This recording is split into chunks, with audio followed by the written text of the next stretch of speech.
하나님께서 모세에게 명하여 성막을 만들게 하십니다. 그리고 오늘의 말씀은 그 성막 안에 지성소와 성소에 들어갈 기물들을 만드는 장면들이 기록되어 있습니다. 첫 번째는 언약의 궤입니다. 부살렛은 조각목수로 언약의 궤를 만들었습니다.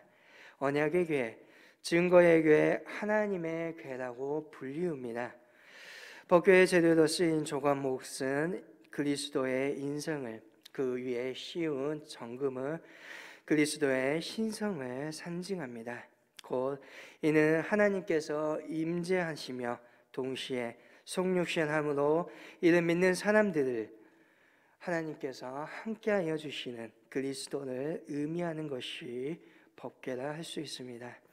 이 법궤 안에는 십계명과 만난을 담은 항아리, 그리고 아론의 싼난 지팡이가 들어 있습니다.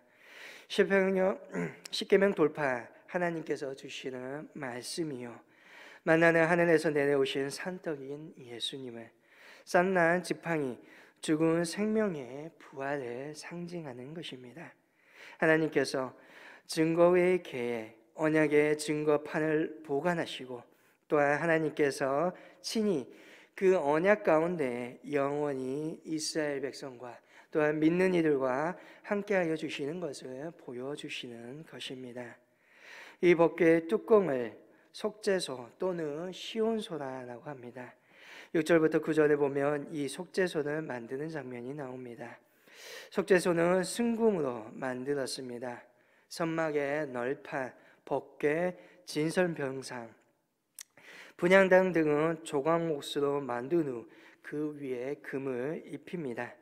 하지만 속죄소는 등대와 마찬가지로 순금으로 만듭니다.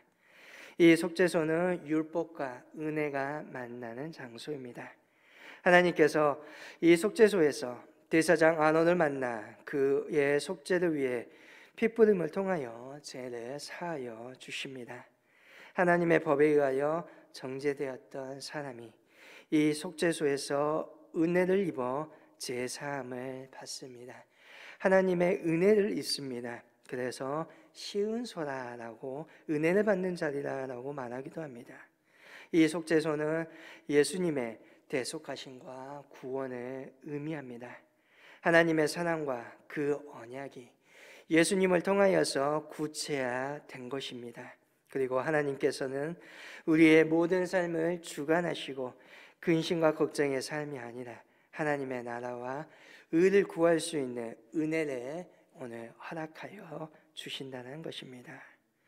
10절부터 16절까지 진설병상을 만드는 이야기입니다. 이 진설병상, 흔히 떡상이라 하지요. 이스라엘 12지파를 상징하는 12개의 무교병 떡을 하나님께 진설하기 위하여 바치는 성구입니다. 이는 이스라엘 백성들이 하나님을 위하여 드려지는 바 떡이 되었다는 것입니다.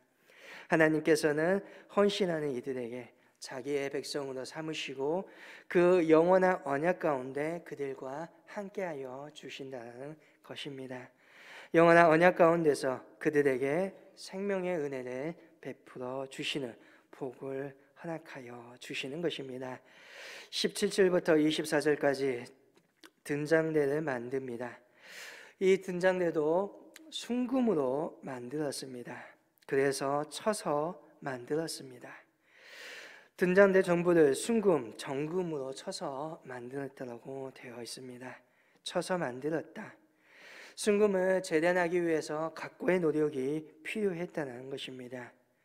어찌 보면 시련의 연속이고 시험의 또는 때로는 환난의 연속입니다.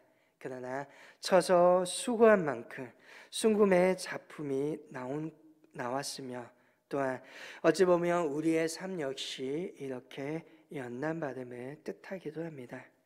우리 신앙인들에게 연단의 연속입니다.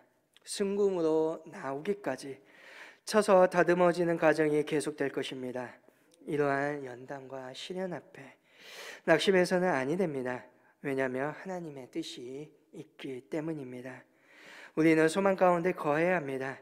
이러한 고난과 연단 뒤에 쉽게 우리가 하나님께서 나를 버리셨다, 하나님은 나와 상관없다 하는 것이 아니라 우리는 이 연단과 시련 속에서 하나님의 뜻을 모르기에 더욱더 기도해야 합니다. 또한 그러한 연단 속에 있는 믿음의 형제들을 위하여, 자매들을 위하여 기도할 수 있어야 합니다. 감당할 수 있도록 하나님의 능력을 달라고 기도해야 합니다.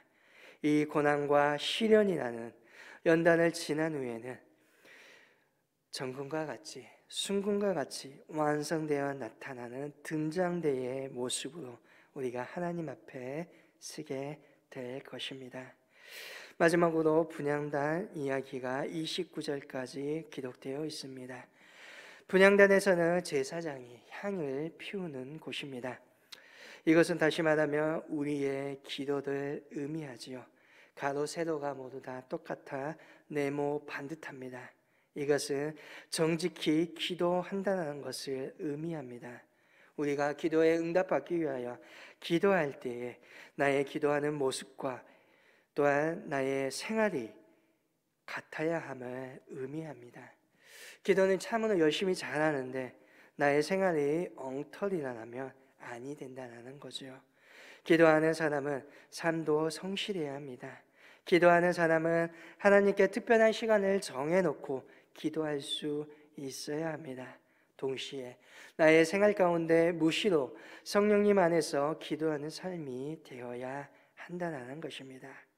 제사장은 아침과 저녁으로 분향단의 향을 사르기 위하여 송소를 찾아왔습니다. 그리고 그 향을 피우면서 백성들을 위하여 기도합니다. 하나님께서는 제사장으로 하여금 그 앞에 분향단으로 나와 기도하며 은혜의 길을 열어주고 계십니다. 하나님께서는 제사장의 분향단을 가운데 그 백성들의 기도를 들으시고 그들에게 응답하시는 복을 허락하여 주신다는 것입니다.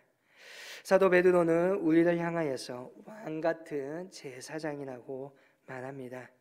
이것은 어떠한 특권 의식을 가지고서 살라는 것이 아니라 성김의 왕 대신 예수님의 모습을 본받아 백성들을 위하여 가슴에 품고 기도하는 삶을 살라는 것입니다.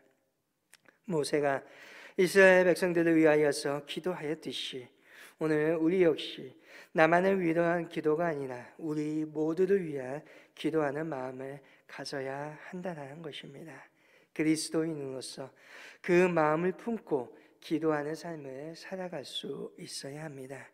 오늘 저와 여러분이 그러한 믿음의 사람들이 되시기를 소망합니다. 오늘 저와 여러분이 연단과 시련을 이겨내어 등잔대처럼 나오며 하나님의 그 놀라운 임재를 경험하며 우리의 삶과 또한 신앙인의 모습이 합치하여 하나님의 놀라운 일들을 이루어가는 저와 여러분 될 수 있기를 간절히 소망합니다.